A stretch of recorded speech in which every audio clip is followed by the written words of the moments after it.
Hi, everyone. Welcome to another session of Women in Tech at Blue Sky.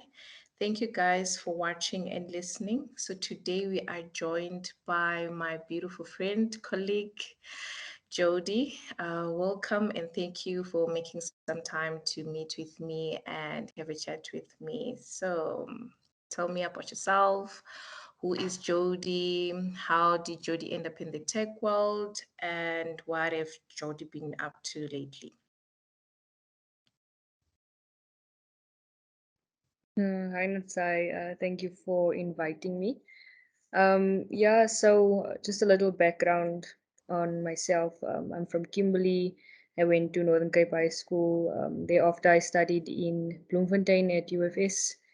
And then I did my postgrad there as well.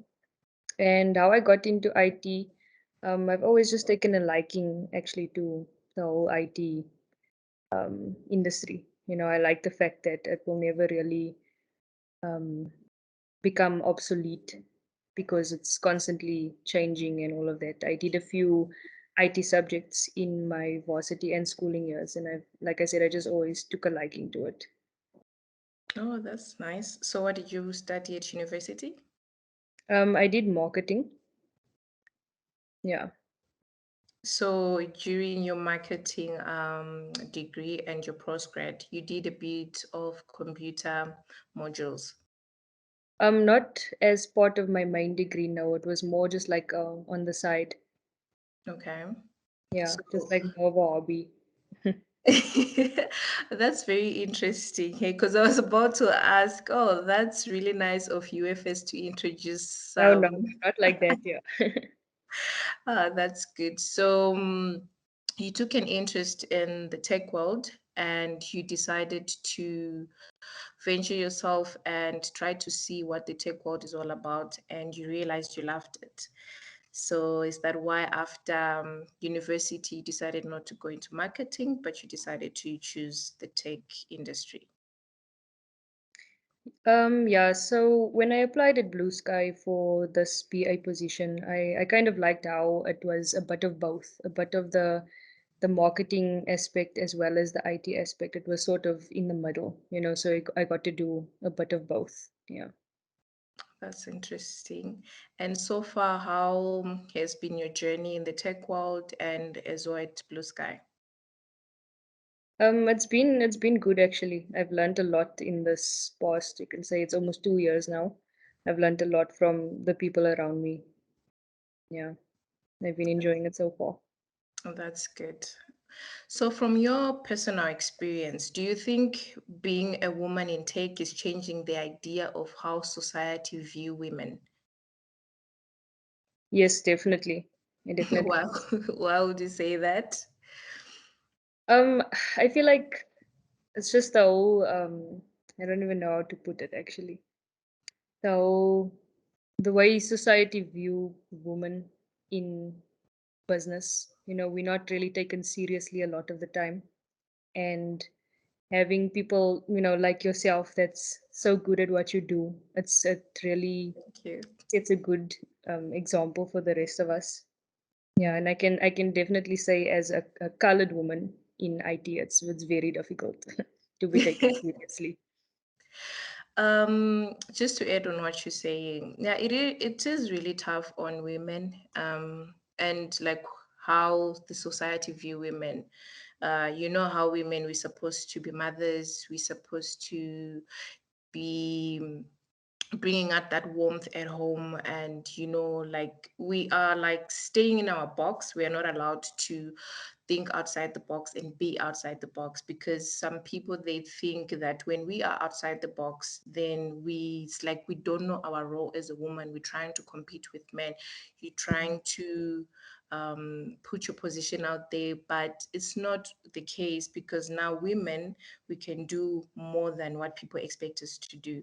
That's why some people always call us super women. And that's why there's also Women's Day to celebrate, because there's more that we bring on the table than what the society sometimes try to portray us. So, yeah, it's a good thing that the tech world is also trying to change the narrative of being a woman. and how you navigated from marketing and doing it for being a BA.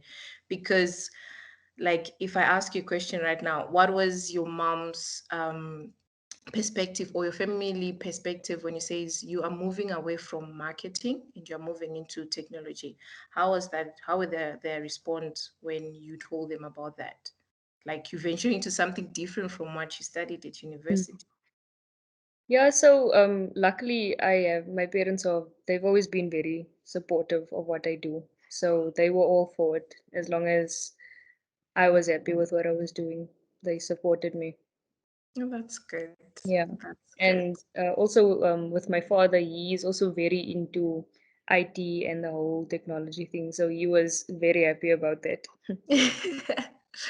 I'm glad they were happy that their daughter decided to venture into something different.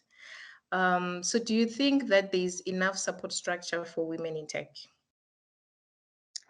Enough, maybe not, but I think that it's definitely getting there. I feel like we've seen an immense amount of growth in that aspect, in the recent years. But I That's think it could still be better. I think we'll eventually get there. Plus, we live in the 21st century Mm. and in the digital space. So, most people are actually starting to acknowledge technology the way it's supposed to be. Because in this current time zones, we can't live without technology. Let's give an example of how COVID changed our lives as individuals. Imagine if without technology, how are we going to be able to communicate with each other at work? How are we going to do our daily tasks? How are you going to be able to communicate with your loved ones in Eastern Cape, in Western Cape, all over the world? So without it, we wouldn't be where we are today. So hopefully we get there, especially for women, because we really need it. And there are a lot of females out there who would love to venture into IT, but at some point, not everyone is privileged enough to get the exposure that we all get. So Yeah. hopefully we get there. So, what motivates you every day? What motivates me every day? I feel like I'm the type of person that if I set a goal for myself, I really try my best to achieve it. So I think it's mainly just all these little goals that I set for myself, whether it's short term or long term, just keep working towards that. That's what motivates me.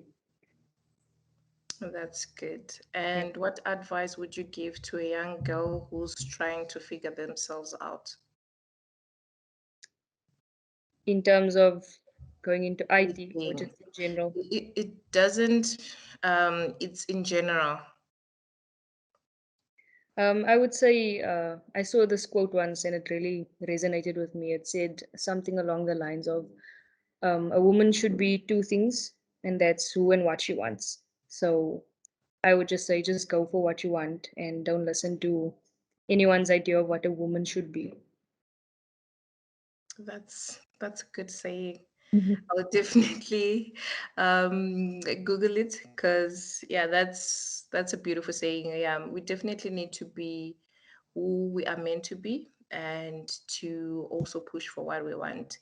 Because I believe that if you don't know what you want, you can never really fulfill what you really need for yourself. So it's always important to try and figure out like first step of what you want to be, who you want to be, and also looking up to different models out there, role models out there that can influence the way we do our things each and every day. Like what you said yourself, you found a quote that motivates you each and every day that you need to be who you want to be, and no one can take it away from you. So, thank you guys for listening, and thank you, Jody, for joining me today. Hope to bring more ladies on the table, and thank you guys for watching. All right. Thanks, Natsai. And can I just want to say that I really admire what you're doing. I'm a big fan of it. Thank you, Jody. I'm just trying to motivate women out there and for beautiful ladies like you to share your stories, and it could really reach out to one of young girls out there, and they can be motivated by the stories we're trying to tell. So definitely looking forward to more of this. Thanks, Natsai. Thank you for joining me, Jody. It Thank was a you. pleasure getting to know you and getting to know who you are and what you do each and every day.